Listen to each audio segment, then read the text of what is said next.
So how can you connect your Android phone to iCloud? Well, technically you have some options in terms of this, even though iCloud has been designed for Apple devices, but on Android you can technically do something. So at first you might want to look up the iCloud inside of the Google Play Store, because even though you won't find the actual Drive app, you will find a couple of different services, mostly for contacts and some other things as well.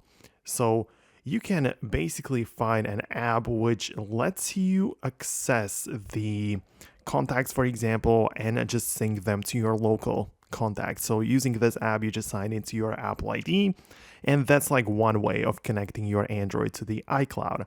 You have some other apps in here as well, so you can go ahead and explore those. But for most of the iCloud services, I usually recommend people to just open up the web browser of choice and just go to iCloud.com, which then allows you to sign in using your Apple ID, the password, and all of the credentials. And there you can access apps like the Notes, Reminders, Drive, Photos, Mail, and more. So this is a very reliable alternative to iCloud on Android. Like, even though there isn't any official app, there is at least this like web-based app which lets you use Mail and some other things, for example.